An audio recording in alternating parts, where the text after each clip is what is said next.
Alhamdulillah, pada kesempatan yang baik ini kita akan mempelajari sirah sahabat Nabi yang mulia, yaitu Sayyiduna Abu Dzar Al-Ghifari radhiyallahu anhu.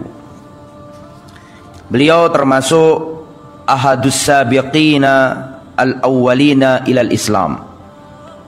Jadi Abu Dzar Al-Ghifari ini termasuk orang non Mekah yang awal-awal masuk Islam. Kalau orang Mekah awal-awal masuk Islam wajar. Kalau Sayyiduna Abu Dzar Al-Ghifari ini bukan orang Quraisy, bahkan bukan orang penduduk Mekah, bukan penduduk Mekah, tapi tergolong yang awal-awal masuk Islam. Nah, itu termasuk yang tidak lumrah gitu.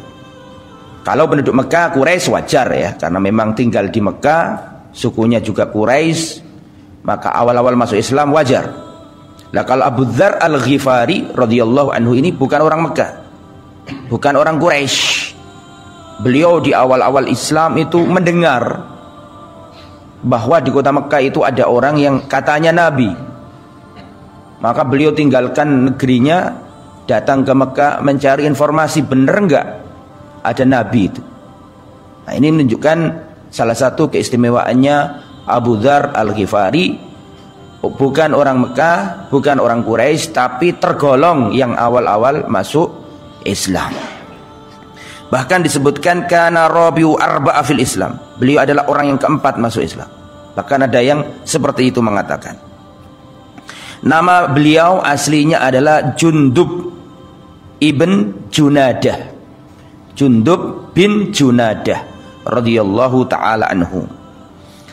Bagaimana cerita keislaman Sayyiduna Abu Dzar Al-Ghifari? Ini diceritakan oleh Abdullah bin Abbas. Masuk Islamnya Abu Dzar Al-Ghifari diceritakan oleh Abdullah bin Abbas. Yaqulu Ibnu Abbas, Abdullah bin Abbas radhiyallahu anhu mengatakan, menceritakan kisah masuk Islamnya Abu Dzar. Lamma balagha Abu Dzarrin mab'atsun Nabiyyi sallallahu alaihi wasallam qala li akhihi. Ketika sampai kabar diutusnya seorang nabi di kota Mekah, sampai ke telinganya Abu Dzar, maka Abu Dzar ini berkata kepada adiknya, pada saudaranya, irkab ila hadzal wadi. Wahai saudaraku, segera engkau berangkat mengendarai kendaraan, hewan tunggangan. Pergilah ke lembah itu, lembah Mekah. Fa'lam li alima ilma hadzal rajul. Dan sampaikan kepada aku atau ajarilah aku tentang seorang laki-laki alladzi yaz'umu annahu nabiyyun. Fa'alim li ilma hadzal rajul alladzi yaz'umu annahu nabiyyun ya'tihi al-khabar minas sama. Hei adikku, tolong segera engkau berangkat ke kota Mekah ya, dan pergilah ke lembah Mekah. Carilah info tentang seorang yang mengklaim dirinya nabi, yang mengatakan dirinya nabi, dan dia mendapatkan berita dari langit, maksudnya wahyu. Wasma' min qawlihi, dengarkan baik-baik apa yang diomongkan nabi tersebut. Tsummatini, kemudian setelah engkau mendapatkan informasi yang cukup, kembalilah pulang dan sampaikan kepadaku tentang orang yang katanya nabi tersebut. Fantolaqal akh hatta qadimahu wa sami'a min qawlihi, maka berangkatlah saudaranya tersebut sampai ke lembah Mekah. Di Mekah itu dia menemui Rasulullah sallallahu alaihi wasallam dan mendengarkan ucapannya Nabi, melihat wajahnya Nabi, mengerti seluk-beluknya Nabi. Sesudah itu, tsumma raja'a ila Abi Dzarrin, kemudian dia pulang lagi ke negerinya dan menceritakan ke saudaranya dan mengatakan, ra'aituhu ya'muru bimakarimil akhlaq.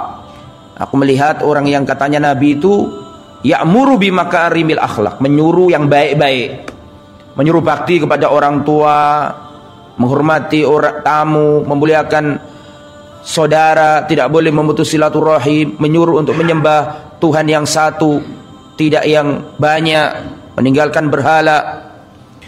Wa sami'tu kalaman ma huwa bisyir. Dan aku mendengarkan kata-kata, ucapan-ucapan yang indah darinya, dan itu bukan syair, bukan syair. Faqala Abu Dzar mengatakan, engkau belum memberikan info yang cukup kepadaku tentang sosok Nabi itu. Masih belum puas dengan apa yang dikabarkan oleh siapa?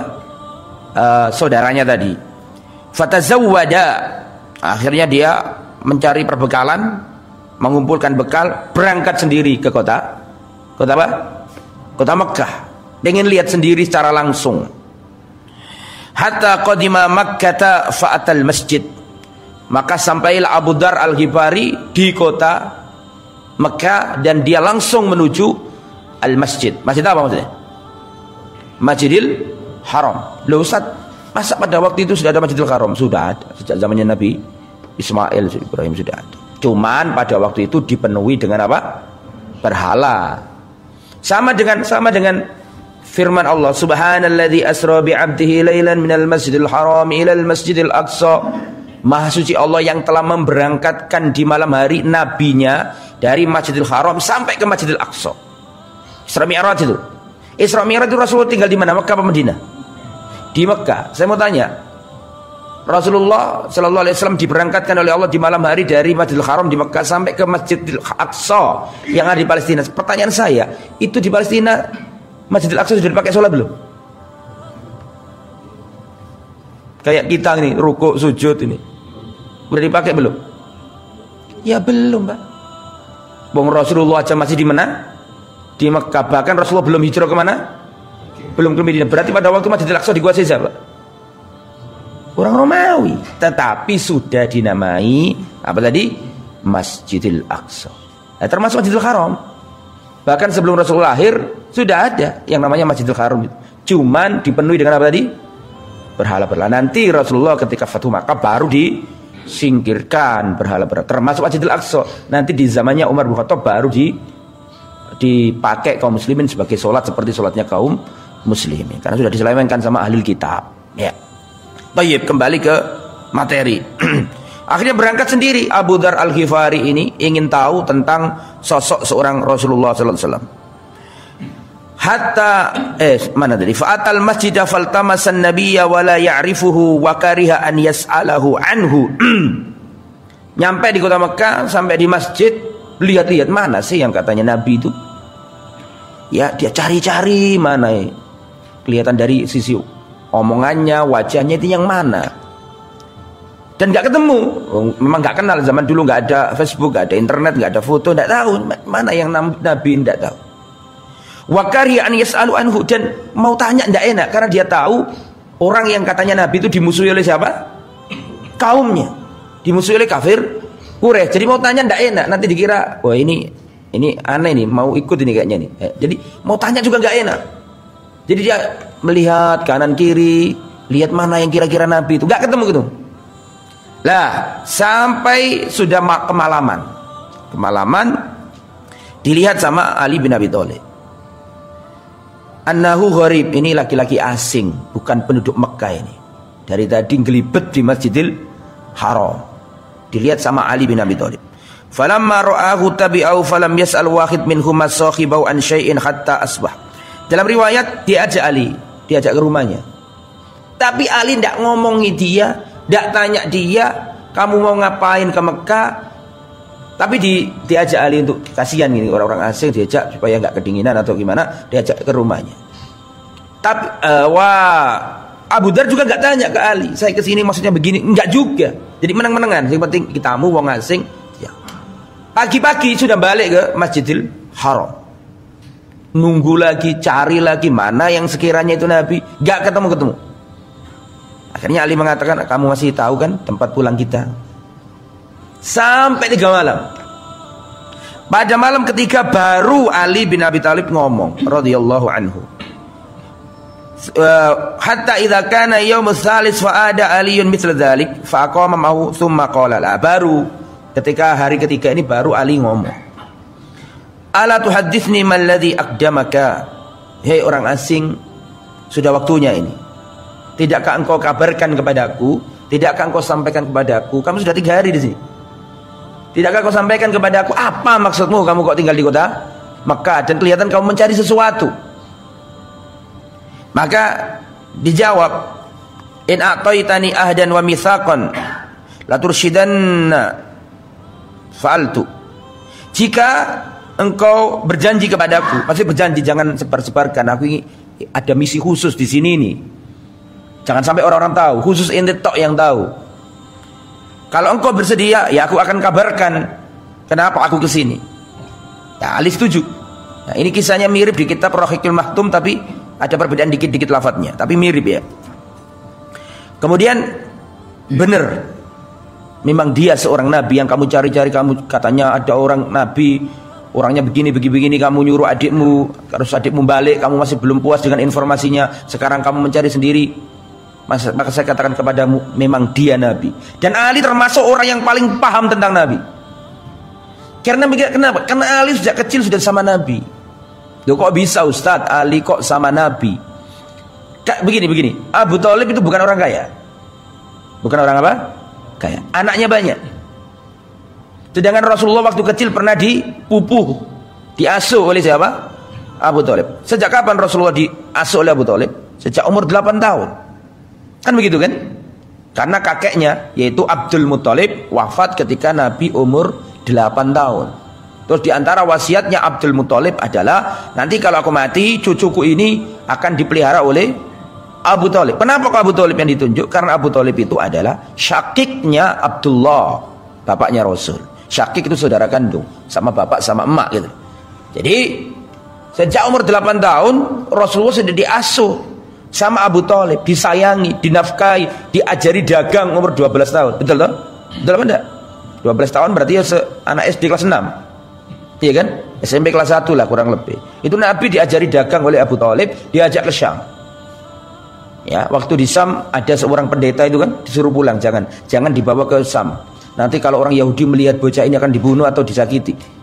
Nah, itu kan menunjukkan bahwa Abu Thalib benar-benar mendidik Rasulullah dari sisi bukan agama, karena Abu Thalib juga gak ngerti apa agama, tapi dinafkahi dan seterusnya. Lah, sampai Rasulullah dewasa dan nikah, maka Rasulullah ingin balas budi kepada pamannya yang bernama siapa tadi? Abu Thalib. Makanya Ali kecil ini diasuh oleh Rasulullah. Jadi Abu Dzar itu ketemu Ali, karena Ali termasuk orang yang paling paham tentang siapa? Rasul. Karena sejak kecil Ali itu dirawat atau dipelihara oleh Rasulullah Sallallahu Alaihi Wasallam sebagai balas budi dengan siapa tadi? Pamannya. Dan Abu Dzar ini menemui Ali, bukan kalau aku masuk kamu ikut masuk. Nanti kalau di suatu jalan aku melihat sesuatu yang mencurigakan, yang membahayakan dari orang kafir Quraisy, nanti aku pura-pura menata sandalku, kamu jalan terus. Nah, kalau di Rahiqul Mahtum Rasulullah Sallallahu Alaihi Wasallam hatta dakhala ala Nabi sallallahu alaihi wasallam wa dakhala ma'ahu wa sami'a min qawlihi. Akhirnya ketika Ali masuk, Abu Dzar ikut masuk. Kemudian Abu Dzar mendengarkan langsung petuah dan ucapan Rasulullah sallallahu alaihi wasallam, diajari Islam, fa aslam wa aslama makanahu, maka dia masuk Islam di tempat itu juga. Faqala lahu Nabi sallallahu alaihi wasallam, maka Rasulullah nasihati Abu Dzar dan berkata, irji' ila qaumika, pulanglah ke kampungmu, ke kaummu. Fa akhbirhum, kabarkan kepada kaummu tentang Islam. Hatta ya'tiyaka amri, sampai datang kepadamu perkaraku. Artinya simpan dulu. Kamu jangan rame-rame keluar-keluar di luar dulu. Yakini dakwai di kampungmu, jangan jangan membuat orang itu akan kalau engkau langsung belak-belakan bahaya, nanti kamu akan disakiti dan seterusnya. Uktum, rahasiakan dulu, jangan gegabah engkau siarkan keislamanmu, pulanglah ke negerimu. Qala, maka saking senangnya Abu Dzar Abu Dzar mengatakan, walladzi nafsi biyadihi la asrohanna biha baina dhahranihim. Tidak ya Rasulullah, aku tidak akan pernah sembunyi-sembunyi dengan keislamanku. Aku akan teriak di depan kafir Quraisy menyampaikan keislamanku. Fa kharaja hatta atal masjid, maka dia keluar, dia tahu tempat yang paling disenangi kafir Quraisy untuk berkumpul adalah masjid. Maka dia masuk Masjid Al-Haram dan dia berteriak bi'a'la sautihi, dengan suaranya yang lantang. Dia mengatakan, ya ma'syara Quraisy, wahai orang-orang Quraisy. Beliau mengatakan, asyhadu alla ilaha illallah wa anna Muhammadar Rasulullah. Aku bersaksi tiada yang berhak disembah selain Allah dan Nabi Muhammad adalah utusan Allah. Didengar oleh kafir Quraisy. Tsumma qamal qaumu fadarabuhu hatta adja'uhu. Maka orang kafir Quraisy ketika lihat nih orang asing, bukan orang Mekah, mengiklankan keislamannya terang-terangan, bahkan seakan-akan nantang kafir Quraisy, maka akhirnya kafir Quraisy datang kepadanya dan nunceki dia, mukuli dia. Fadarabuhu, dipukuli habis ini. Hatta adja'uhu, sampai geblak tidur gitu. Tunceki sama orang-orang kafir Quraisy. Karena itu kan lagi apa namanya? Dendam-dendamnya dan benci-bencinya kafir Quraisy terhadap Rasul dan pengikutnya. Kan dulu pun sudah saya ceritakan, yang ikut Nabi itu ada dua kemungkinan, orang yang lemah dan orang yang kuat. Orang lemah seperti Bilal, Abdul bin Mas'ud, maka disakiti fisik. Ammar bin Yasir dilukai, Yasir dibunuh, Sumayyah dibunuh, kan gitu kan. Itu kalau orangnya lemah. Tapi kalau yang ikut Nabi, yang murtad menurut mereka, murtad dari agama nenek moyang, kalau itu orang yang kuat, maka akan dimelaratkan ekonominya, diboikot ekonominya. Bagaimana supaya dia melarat? Dan Abu Dzar ini ketika menyampaikan terang-terangan keislamannya, didatangi kafir Quraisy, dipukuli, ditunjeki kata orang Surabaya, sampai tertidur geblak dia. Ajau ini jadikan dia itu terbaring dan dipukuli, gobra-gobra, apa namanya, lebam, dipukuli oleh kafir Quraisy. Sampai datang Abbas. Abbas itu pamannya Nabi yang lain. Maka Abbas datang dan mendekap siapa namanya? Abu Dzar. Abbas dari dulu baik orang. Didekap. Jangan kau pukuli dia, jangan kau pukuli. Wailakum, celaka kalian wahai orang kafir Quraisy. Alastum ta'lamuna annahu min Ghifar? Tidakkah kalian tahu ini laki-laki dari suku Ghifar? Wa anna tariqa tijaratikum ila Ghifar ila Sam. Wa inna tariqa tujarikum atau tijaratikum ila Syam. Sesungguhnya Ghifar adalah suku yang kalau kalian berdagang ke negeri Syam akan melewati suku Ghifar.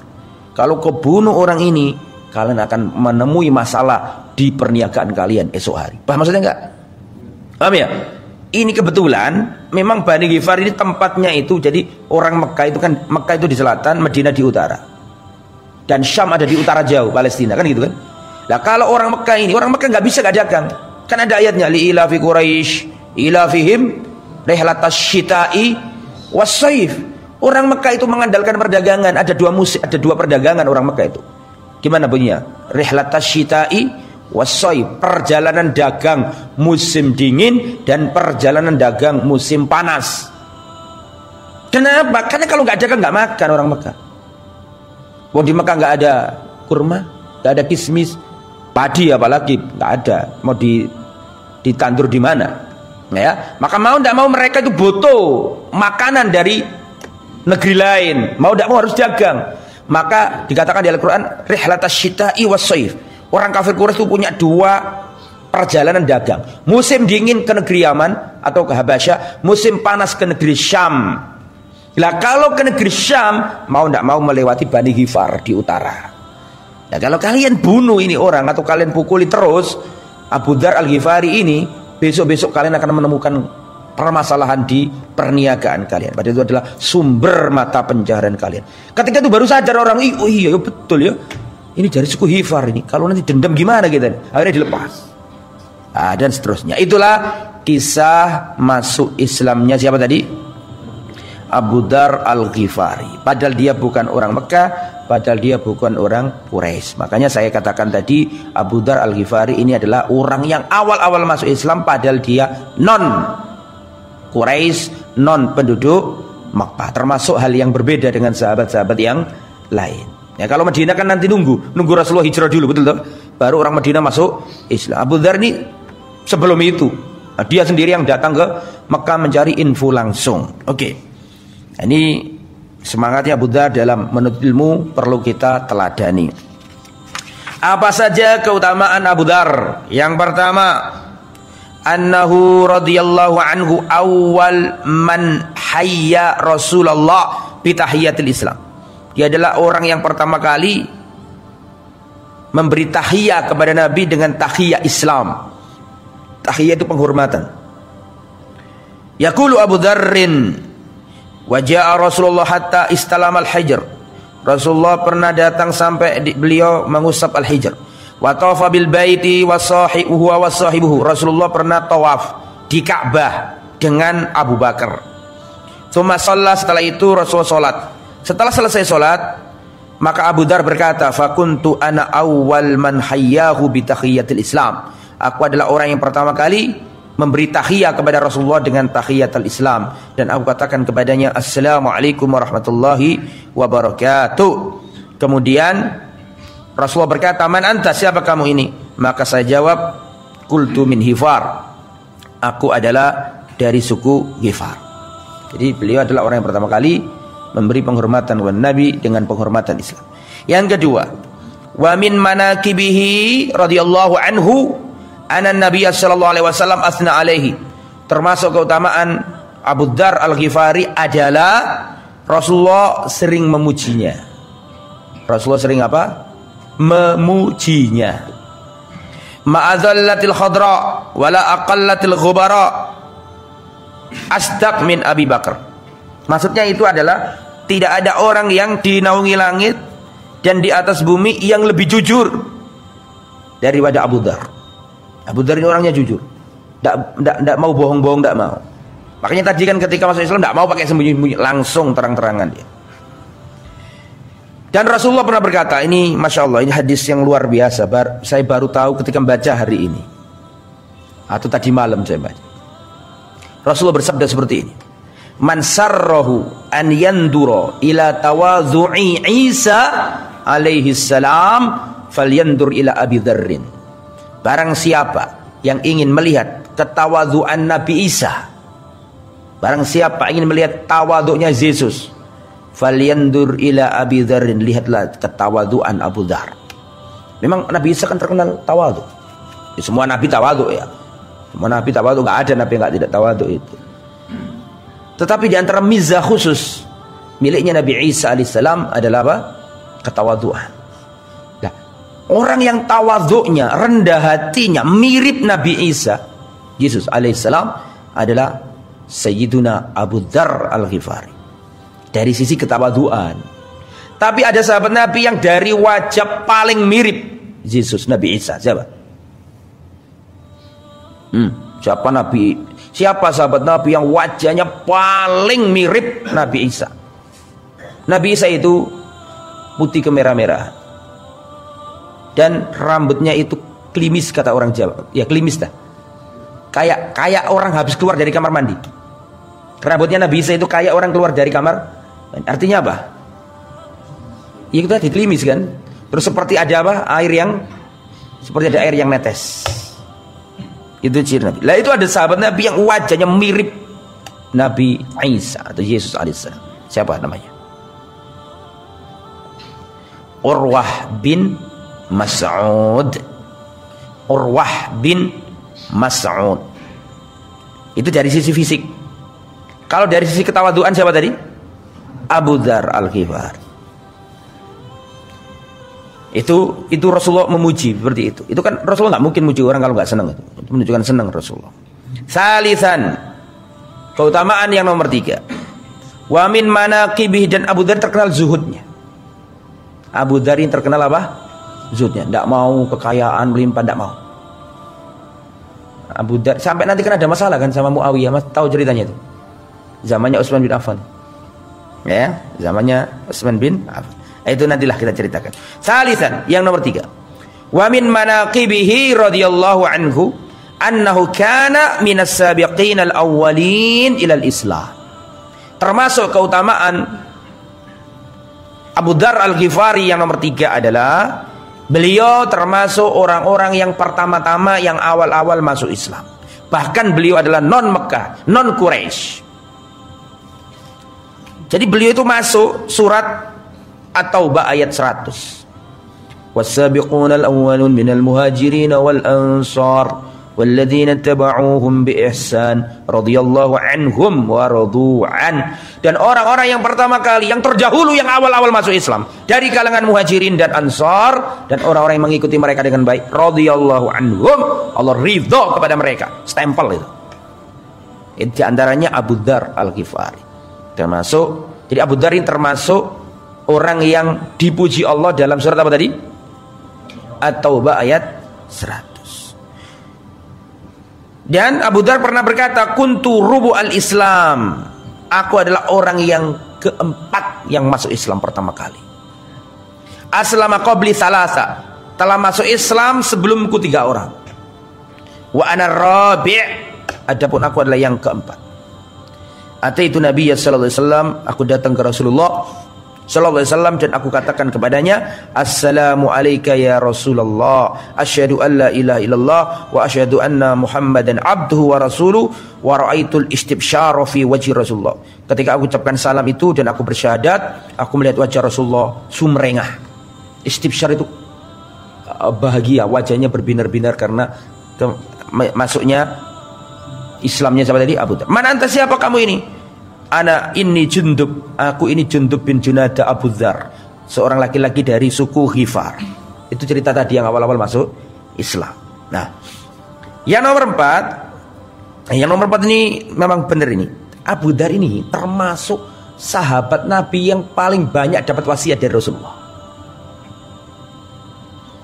Wa min manaqibihi radhiyallahu anhu anna an-nabiyya kana yuhibbuhu walidzalika yusihi bi amalil khair wal bir. Jadi Abu Dzar termasuk orang yang dicintai Nabi, maka dari itu Rasulullah sering berwasiat kepadanya. Makanya kan banyak kan ada hadis yang mengatakan Rasulullah telah memberi wasiat kepadaku. Itu diantara yang meriwayatkan gitu Abu Dzar. Abu Dzar termasuk sahabat Nabi yang sering dikasih wasiat khusus. Yaqulu Abu Dzarrin, Abu Dzar berkata, qala Rasulullah bersabda, ya Abu Dzarrin, inni araka dha'ifa. Wahai Abu Dzar, aku melihat dirimu itu lemah. Inni ahabbu laka ma uhibbu li nafsi.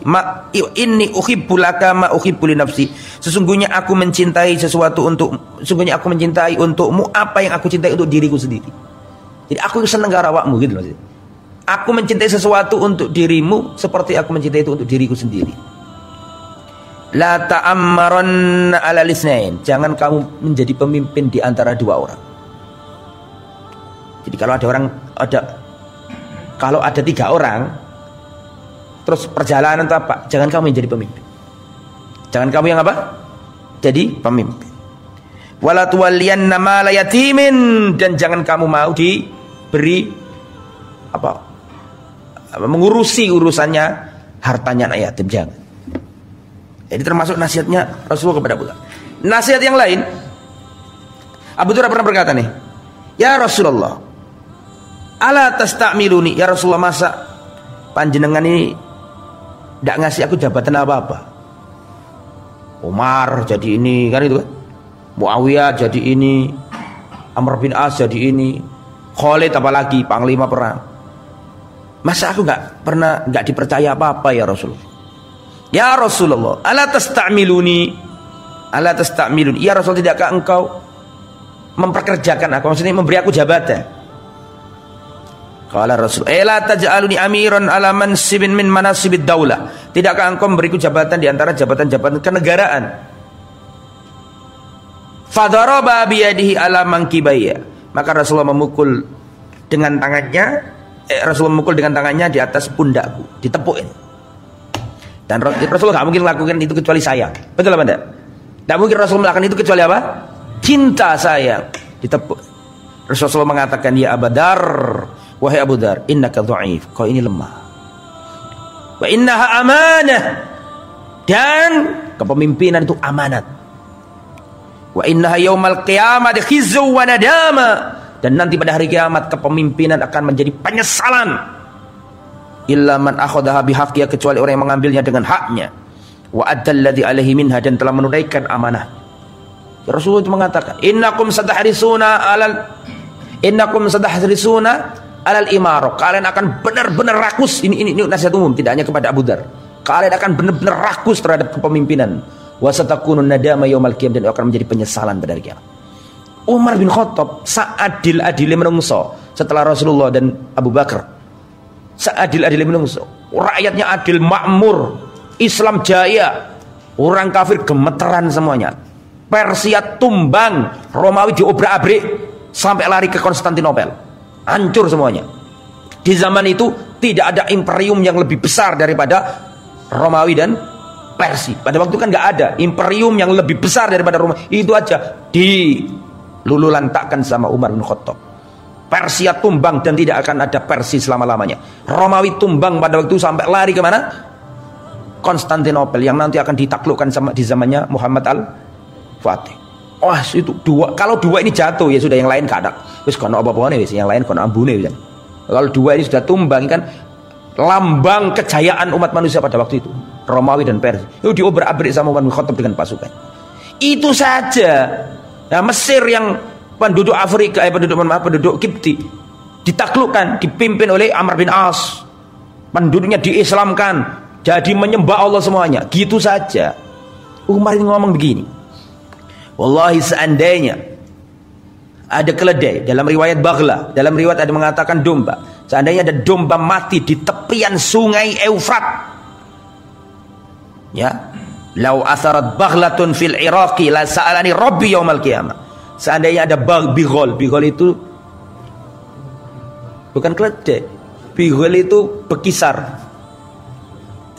Jadi keledai kawin sama kuda, keledai kawin sama kuda, lahirlah jenis baru namanya baghlah, bighol, campuran antara keledai dengan kuda. Seandainya ada bighol di tepi sungai Eufrat di Irak, jatuh dan mati, wallahi aku takut pada hari kiamat ditanya oleh Allah Subhanahu wa taala. Itu padahal bighal dalam riwayat domba. Itu takut Umar bin Khattab ditanya pada hari kiamat. Umar bin Khattab ini dijamin masuk surga. Rasulullah mengatakan Umar fil jannah, Umar masuk surga. Seandainya ada nabi setelahku, ya Umar ini. Banyak ucapannya Umar sering mencocoki wahyu, kan gitu kan. Umar melihat Umar melihat ada orang datang ke rumahnya Nabi tidak ada. Akhirnya ngomong sama istri Nabi, cemburu Umar dan mengatakan, ya Rasulullah, seandainya engkau sampaikan kepada istri-istrimu agar mereka menutup hijab-hijab, karena datang datang ke rumahmu orang baik dan orang nggak baik. Langsung turun ayat dari langit, surat ayat hijab. Ketika selesai tawaf, ya Rasulullah, seandainya kita sholat di belakang makam Ibrahim, turun ayat dari langit, turun ayat dari langit, jadikanlah di belakang makam Ibrahim tempat sholat. Jadi omongannya Umar ini sering mencocoki wahyu. Dan Romawi tumbang, Romawi sampai lari ke Konstantinopel, Persia tumbang di zamannya Umar, mengislamkan orang banyak, pejuang Islam, aman luar biasa. Itu Umar bin Khattab ketika hampir wafat nggak pede, nangis. Umar bin Khattab sedih menjelang wafat. Menjelang wafat Umar ngomong kepada anaknya, wahai anakku, tolong letakkan kepalaku di tanah, pipiku di tanah. Ada apa wahai ayahanda? Bukankah pada itu di pangku sama siapa? Abdullah bin Umar. Anaknya kan siapa namanya? Abdullah. Wahai anakku, segera engkau letakkan kepalaku di tanah. Kenapa wahai ayah? Bukankah pahaku lebih nyaman untukmu? Segera anakku, sebelum terlambat. Maka diletakkan nih kepalanya Umar nih di tanah. Untuk tahu apa perkataan Umar? Wailun li Umar. Sungguh celaka Umar bin Khattab, sekiranya Allah tidak mengampuninya. Terus wafat. Itu gak beda, Pak. Padahal dijamin masuk surga. Ketika Rasulullah wafat selalu buntuti sahabat Nabi yang tahu daftar nama orang munafik, siapa namanya? Abu Hudzaifah. Terus saking takutnya Umar ini, padahal Rasulullah itu ngomong Umar fil jannah, gak pernah ditarik sampai Rasulullah wafat. Betul apa enggak? Bahkan sampai Rasulullah wafat, Rasulullah ridho, tapi takut dengan kemunafikan. Ojo-ojo selama ini aku berubah. Saking takutnya. Amr bin As, pendekar Islam, diplomat Islam, menaklukkan Mesir, membuat orang-orang menyembah Allah, sholat, rukuk, sujud. Banyak berjasa dalam Islam, sering ditunjuk Nabi jadi pemimpin. Ketika wafat, gelisah, takut. Ditanya sama anaknya Abdullah bin Amr bin As, wahai ayahku, apa yang membuatmu gelisah wahai ayahku? Abdullah bin Amr bin As, apa yang membuatmu gelisah? Engkau dulu waktu hidup, Rasulullah hidup dekat sama engkau. Rasulullah sering menunjukmu sebagai pejabat pemerintahan, pejabat negara. Kenapa engkau takut seperti ini? Antum tahu omongannya beliau. Beliau mengatakan, wallahi anakku, aku nggak tahu apakah dulu Rasulullah dekat kepadaku karena benar-benar cinta kepadaku, ataukah dulu Rasulullah mendekati kepadaku hanya untuk menguatkan hatiku agar aku tidak kafir lagi. Aku tidak tahu, wahai anakku. Tetapi yang pasti aku yakini, Rasulullah wafat mencintai dua orang, yaitu Ammar dan Abdullah bin Mas'ud. Itu padahal orang-orang yang berjasa mengisi lembaran sejarah Islam dengan kegemilangan demi kegemilangan. Itu gak pede, takut berubah setelah Rasulullah wafat. Itu para sahabat gak pede seperti kita ini. Koyok pasti mlebu surga. Para sahabat takut, gelisah menjelang wafat itu. Itu kelas. Antum tahu, padahal Amr bin As sama Ammar ini beda politik loh. Betul apa enggak? Amr bin As bersama siapa? Lah sama kita tidak ngomong, gak nyaut itu loh, gak seneng ku. Amr bin As waktu perang Siffin sama siapa? Muawiyah. Ammar bin Yasir waktu Siffin perang sama siapa? Ali. Beda politik. Kalau zaman sekarang ini loh, jujurnya sahabat nih, meskipun beda pandangan tetap dipuji. Ammar itu orang baik. Padahal beda politik pandangannya, kan gitu kan? Itulah para sahabat, hatinya bersih, gak ada kayak gitu-gitu. Padahal Amr bin As sama Ammar gak cocok untuk pilihan dalam beberapa pilihan, tapi tetap tahu keutamanya Ammar nih. Maka Amr bin As ngomong, Ammar dulu dicintai Rasul, ngomong kepada anaknya supaya sampai datang ke kita riwayatnya dari itu. Sampai berita kematiannya Amr bin As, dan Amr bin As sebelum wafat ngomong, orang yang dicintai Nabi benar-benar dicintai Ammar bin Yasir. Sampai ke kita, ke Jawa, ke Surabaya ini menunjukkan bersihnya hatinya siapa tadi? Amr bin As. Disampaikan ke anaknya supaya anaknya cerita ke generasi berikutnya sampai ke kita ini. Itulah para sahabat, hatinya baik-baik sahabat itu ya. Lah Abu Dzar ini dinasihati sama Rasulullah, kamu jangan minta kepemimpinan, ditepuk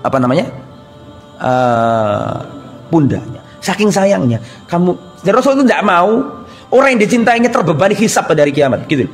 Wis ojo, wis sing liyane wae, Umar wae tegas wong ngono lho maksudnya. Itu menunjukkan gini loh, bukan berarti Abu Dzar itu gak amanah, bukan begitu maknanya. Tetapi orang itu ya dewe-dewe gitu loh. Ngono wong ahli siasat perang kan gitu kan. Seperti siapa? Khalid. Ono sing ahli ilmu kaya Abdullah bin Mas'ud, Abdullah bin Abbas. Ono sing ahli politik, ahli diplomasi, ahli negosiasi kaya Amr bin As. Wong ku dewe-dewe gitu loh maksudnya. Jadi Rasulullah termasuk kecerdasan Rasulullah itu iso nempatno wong di tempat yang tepat. Rasulullah termasuk diantara kecerdasan Rasulullah itu bisa menempatkan orang pada tempatnya. Wong iki ngene delek ngene, wong iki ngene delek ngene. Paham ya? Orang iso wong pinter macul ojo dikon nulis. Wong pinter nulis ya kayak gitulah. Jadi Rasulullah itu iso nepakno wong sing tepat sesuai dengan karakternya masing-masing. Bukan berarti Abu Dzar gak amanah, bukan, tapi Rasulullah sayang sama Abu Dzar, biar yang lain karena ada yang lebih kompeten dalam hal itu. Itu ya. Kemudian ikhwatal iman rahimani wa rahimakumullah. Di antara wasiatnya Rasulullah kepada Abu Dzar adalah la tahqiranna minal ma'rufi syai'a. Wahai Abu Dzar, jangan pernah engkau meremehkan sedikit pun kebaikan. Walau antalqa akhaka biwajhin talik. Meskipun engkau berjumpa dengan saudaramu dengan wajah yang tersenyum sumrengah. Itu kebaikan. Ketemu saudaranya senyum. Ojo melengos. Gara-gara ada masalah melengos. Gak usah, kita nggak boleh. Sebelum tidur, ayo kita belajar. Gini loh, kita ini ngaji nih, ayo belajar jadi orang yang baik. Sebelum tidur itu, ayo kita putihkan hati kita. Aku kok gergeten karongiku. Nek sampean sadurunge turu, atino hatimu. Putihkan hatimu untuk umatnya Rasulullah SAW. Agar kita kalau mati juga pada itu diampuni Allah. Karena kita mudah memaafkan orang. Maafkan orang yang menyalahi kita. Maafkan. Ya, bebaskan. Apa gunanya saudaramu diadab Allah gara-gara dirimu? Tidak ada manfaatnya. Tidak ada manfaatnya saudara kita ini diadab oleh Allah gara-gara kesalahannya kepada kita. Sudah maafkan. Cari fadilah di depan Allah Subhanahu wa ta'ala. Nah, kalau kita gampang memaafkan orang, Allah akan memaafkan kita pada hari kiamat. Al jaza'u min jinsil amal. Ya, balasan itu sesuai dengan apa yang kita lakukan. Kalau kita gampang memaafkan orang, di akhirat kita dimaafkan Allah Subhanahu wa ta'ala. Terus qala Abu Dzar, qala li Rasulullah sallallahu alaihi wasallam. Rasulullah pernah bersabda, berwasiat kepadaku, ya Abu Dzar, atara kasratal mali wal ghina, apakah engkau mengira banyaknya harta itu adalah kekayaan. Aku katakan ke Rasulullah, "Na'am ya Rasulullah." Iya ya Rasulullah. Kata Rasulullah, bukan. Innamal ghina ghinal qalbi. Kekayaan yang sejati adalah kekayaan hati. Wal faqru faqrul qalbi, dan kefakiran yang sejati adalah kefakiran hati. Jadi kaya miskin bukan terletak pada apa yang ada di tangan kita berupa harta, bukan, tapi jembarnya dada, luasnya dada, itulah kekayaan yang sesungguhnya. Nah, ini yang penting ini. Sebelum saya tutup nih. Wasiatnya banyak ternyata ya. Ya kita ambil sebagian aja ya. Abu Dzar pernah diwasiati Nabi 7 hal. Nah, ini antum catetin, baik ini 7 hal ini. Qala Abu Dzarrin, "Ausani khalili bisab'in." Kekasihku Rasulullah pernah berwasiat kepadaku 7 hal. Ini terkenal ini, 7 hal, 7 wasiat Nabi kepada Abu Dzar. Rasulullah kekasihku telah berwasiat kepadaku 7 hal. Yang pertama, bihubbil masakin, mencintai orang-orang miskin. Ini penting lah, mencintai orang-orang miskin. Ada sebagian salaf itu kalau lihat orang miskin tuh sedih, dia kundang ke rumahnya, dikasih makan, setelah itu diantarkan dia, dilihat sampai orang miskin tuh hilang dari pandangannya, baru dia balik ke rumahnya. Abdullah bin Umar itu tidak pernah makan kecuali di sampingnya ada anak yatim. Abdullah bin Umar itu kalau makan di sampingnya ada anak yatim ikut makan. Tidak akan dihinakan Allah sebuah rumah yang di dalamnya ada anak yatim yang dimuliakan. Tidak akan dihinakan Allah rumah yang di dalamnya ada anak yatim yang dimuliakan. Hubbul masakin, nyenengi orang miskin. Ada seorang ulama salaf mengatakan, aku pernah bertemu dengan orang-orang kaya, sempit dadaku. Kemudian aku berteman dengan orang-orang gak punya, maka Allah menganugerahkan ketentraman dalam batinku. Hubbul masakin, senang kepada orang-orang miskin.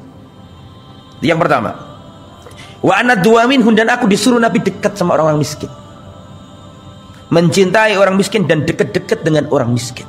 Berbeda dengan zaman sekarang. Wis ojo rene aku ketularan kiremu. Nek Nabi ndak, Nabi nyuruh kita justru dekat sama orang. Tak kasih tahu sama ini ya. Ada hadisnya Nabi, innama, ini enggak masuk logika kita, Tinggal iman apa enggak? In hal tunsaruna wa turzaquna illa bidu'afaikum. Kalian tidak ditolong Allah kecuali adanya orang-orang lemah di antara kalian. Logikanya kita ditolong oleh Allah karena ada pembela yang kuat-kuat, betul apa enggak? Oh tenang, aku dikoncok, kuat dikekar badan, terus menang kita, kan gitu. Tapi Rasulullah membuat sesuatu yang terbalik. Kamu tuh ditolong oleh Allah karena adanya orang lemah yang kamu tanggung. Dibalik kan, beda dengan cara pandangnya manusia, betul apa enggak? Manusia ini cara pandangnya ini, zaman dulu kan ada perang, ada pertengkaran, itu kan logikanya kalau orang gede-gede kuat-kuat, nah dia akan dimenangkan Allah. Indah. Perang Badar, orang-orang lemah, Bilal, Tua bin Mas'ud, dimenangkan Allah. Kamu itu dimenangkan Allah, diberi rezeki Allah karena ada orang lemah. Jadi jangan dibalik. Nah ini wasiat pertama Rasulullah kepada Abu Dzar, cintailah orang-orang miskin dan dekatlah kepada mereka. Ada hadis Pak, yang hadis ini insya Allah antum tidak mau berdoa dengan hadis ini. Ada doa yang Rasulullah berdoa dengan doa ini, tapi saya kira antum ini tidak ada yang mau berdoa dengan doa ini. Allahumma ahyini miskinan wa amitni miskinan wahsurni ma'al masakin. Ya Allah, hidupkan aku sebagai orang miskin, matikan aku sebagai orang miskin, dan kumpulkan aku ya Allah bersama orang-orang miskin. Wah ini enggak, tunggu. Benar ini enggak doa seperti itu? Ya Allah, hidupkanlah aku sebagai orang miskin, matikan aku sebagai orang miskin, dan kumpulkan aku ya Allah pada hari kiamat bersama orang-orang miskin. Nah, sama kita kan enggak? Allahumma rizukna. Allahumma as'alukal ghina, ya Allah aku minta kekayaan kepadamu. Itu menunjukkan tawaduknya Rasulullah sallallahu alaihi wasallam. Nah, itu yang pertama. Yang kedua, wa an andura ila man huwa asfala minni wa la andur ila man huwa fawqi. Dan aku diberi wasiat Rasulullah yang kedua untuk aku selalu melihat orang yang ada di bawahku, dan aku tidak boleh melihat orang yang di atasku. Dalam hal apa? Dalam hal apa? Dunia. Nek masalah akhirat harus lihat yang meskipun orangnya lemah tapi akhiratnya tinggi, sholat malam, ya keluarga kayak gitu. Dicopo enggak nyopo. Enggak pernah sambung sinambung. Lah kata Nabi, tetap sambungin orang kayak gitu. Meskipun kamu dicuekin, meskipun kamu enggak disenengi, tetap sambung. diperintahkan oleh Nabi untuk sering-sering mengucapkan la haula wala quwwata illa billah. Yang kelima, wa an atakallam bimurril haq, dan aku diperintahkan Nabi untuk berbicara yang hak. Tidak boleh basa-basi. Al-haq hak. Yang nomor 6, wala takhudni fillahi laumata laim, dan aku diajari Nabi, nomor 6 sekarang, dan aku diajari Nabi untuk tidak takut dengan celaan manusia. Tak usah takut dengan celaan manusia itu. Menungso itu gak mungkin seneng nang awakmu kabeh, gak usah. Pasti ono sing gak seneng. Meskipun awakmu Rasulullah sak api-api menungso, tetap gak disenengi. Makanya gak iso kita nyeneng wong akeh, gak iso. Itu sudah hukum dunia, mesti ono sing gak seneng karo kita itu. Jadi wajar, gak usah terlalu ditanggapi. Gelek ridhone menungso itu gak mungkin iso, gak iso. Kurang apa Rasulullah itu? Sak api-api menungso, ya dibenci. Makanya jangan terlalu sedih kalau gak disenengi wong. Itu dinasihati sama siapa tadi? Rasulullah nasihati Abu Dzar. Wala takhudni fillahi lauma. Aku tidak takut dengan celaan manusia selama aku di atas hak. Yang terakhir, wa an la as'alan nasa syai'a, dan aku dilarang Nabi minta-minta kepada manusia. Gak jaluan. Harus punya izzah, harus punya iffah. Tidak mau dikit-dikit ngomong, ini tak ambil ya. Jangan. Api erek, tak pakai ya. Wah, ojo. Itu minta-minta enggak boleh. Punya izzah. Seorang muslim harus punya izzah. Ya. Seorang muslim harus punya izzah. Yang terakhir lagi nih ya, terakhir lagi. Wa qurbuhu minan nabi khirsul akhir. Masih banyak ternyata ya. Ya, ini terakhir aja, terakhir. Terakhir yang sungguhan ini. Ternyata masih banyak ini ceritanya ini. Ya, masih banyak. Qala Abu Dzar bercerita, ada lagi wasiat yang lagi. Ausani hibbi bi thalathin la ada'uhunna insyaallah. Rasulullah pernah berwasiat kepadaku 3 hal, aku tidak pernah melupakannya. Tidak pernah aku tinggalkan 3 hal. Selalu aku kerjakan insyaallah 3 hal ini. Kata Abu Dzar. Apa saja itu? Ausani bi sholati duha. Rasulullah berwasiat kepadaku untuk salat duha. Yang kedua, dan al-witr qabla naum. Rasulullah berwasiat kepadaku agar aku witir sebelum tidur. Jadi witir sebelum tidur boleh enggak? Boleh, ini diwasiati. Yang nomor 3 wasiatnya, bisiyami thalathati ayyam min kulli syahr. Aku disuruh puasa Nabi 3 hari pada setiap bulan. Lah, tata cara puasa 3 hari dalam sebulan itu ada 2. Yang pertama, ayyamul bid. Apa maksudnya ayyamul bid? Terang bulan, iya kan? Berarti tanggal 13, 14, 15. Itu cara yang pertama. Cara yang kedua, berdasarkan hadis Aisyah, enggak mesti 13, 14, 15. Enggak mesti ayyamul bid. Terserah, boleh aja tanggal 1, tanggal 10, tanggal 21 boleh. Umum enggak boleh. Yang penting 3. Nah, yang lucu saya sering ditanya sama jamaah, Ustadz, boleh enggak ayyamul bid dilaksanakan pada tanggal selain 13, 14, 15? Ya enggak boleh. Namanya ayyamul bid ya mesti tengah-tengah. Pertanyaanmu keliru. Boleh enggak puasa 1 bulan 3 hari, 3 hari dalam 1 bulan dikerjakan selain 13, 14, 15? Jawabannya boleh. Tapi kalau pertanyaannya, boleh enggak ayyamul bid dikerjakan selain tanggal 14, 15, 13, 14, 15? Ya enggak boleh. Namanya ayyamul bid ya karena 3 berapa? Sama dengan orang ngomong gini, Ustaz, boleh enggak puasa hari Kamis pada hari Senin? Ya pada orang ngomong gitu. Namanya ayyamul bid ya 13, 14, 15. Cuman kalau pertanyaannya apakah puasa 3 hari dalam sebulan itu mesti ayyamul bid? Tidak mesti. Boleh ayyamul bid, boleh juga selain ayyamul bid. Bisa dipahami ya? Ada 2 cara tadi. Itu yang bisa disampaikan ya, karena sudah waktunya juga selesai. Jazakallahu khair.